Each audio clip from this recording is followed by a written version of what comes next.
అత్తయ్య గారు రండి టిఫిన్ చేద్దురు గాని. తీసుకురాపో, ఏం తింటా.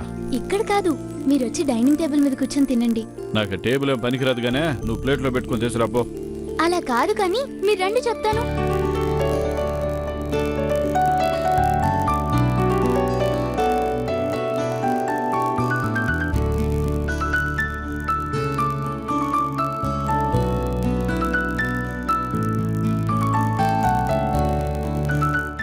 నేను వడ్డిస్తాను, కడుపు నిండా తినండి. ఏం తాతో డైనింగ్ టేబుల్ దగ్గరకు వచ్చినావా? నువ్వు నాకు కొట్టించా, నేను మా తాత కొట్టిస్తా.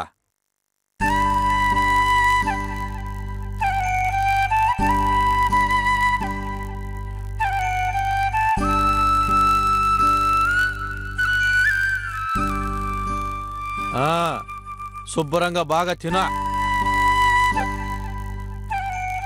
ఏంది అట్ట చూస్తా ఉండవా? తినో. అవును తాత, నువ్వు ఎప్పుడైనా నా చిన్నప్పుడు నాకు తినిపించినావా?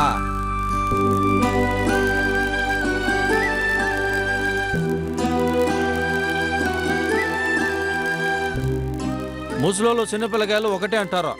ఇప్పుడు నువ్వు ముసలోడు అయిపోయినావు కదా, ఈ పూటకి నేను తినిపిస్తాలే. ఏంది చిన్నపిల్లకాయలు అన్నానని నోరు తెరిచేది కూడా నేనే చెప్పాలనా?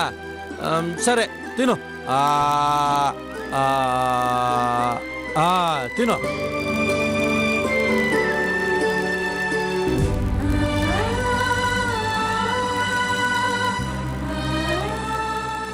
ఏంది కళ్ళలో నీళ్ళ? నువ్వు సింహానివే, కాకపోతే వయసేపన్న సింహానివే. అందుకని సింహం కాకుండా పోతుందా ఏంది? తిను. తిను. సారీ తాత, నిన్న రేవతి నాకు గుర్తు చేసేంత వరకు నాకు తెలియలే. అందరూ కూడా నిన్ను ఇట్ట ఒంటరిగా వదిలేస్తా ఉండమని. ఇయాల్టి నుంచి ఒక పూటను నువ్వు నేను కలిసి తినాలా? ఏమే?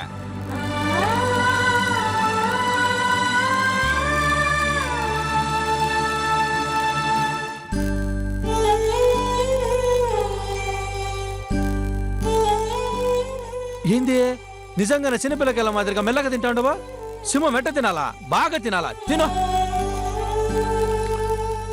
చాలేరా, నువ్వు తిను. ఏం చాలా? తినా. నేను తింటాలేరా, నువ్వు తిను. సరే, ఇడ్లీ తిని పూరి కూడా తినాలా? తిను. ఏంది ఒకటి ఇడ్లీ పెట్టినావా?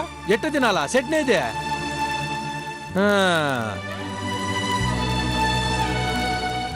అవునా? ఇడ్లీలోకి ఆవకాయ కూడా బానే ఉంటది కదా? రేవతే, నీకు ఊరగాయ పెట్టే తెలుసా?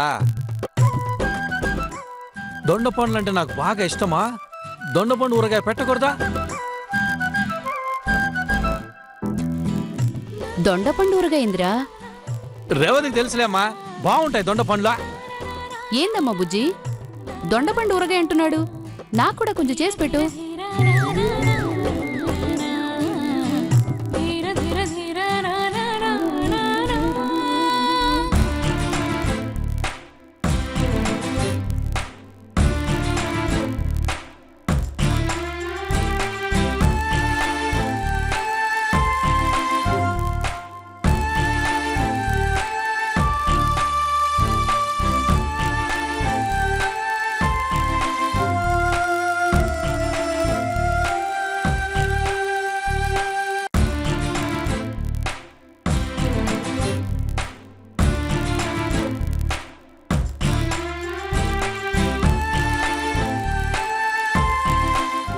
సానా రోజులైందమ్మీ ఇలా పెద్దయిన మొహంలో సంతోషం చూసి. నీ వల్లే ఇయాల ఆయన మొహంలో సంతోషం చూస్తా ఉన్నా. నీకేమన్నా కానుక ఇవ్వాలనుందమ్మీ, ఏం కావాలనో కోరుకో.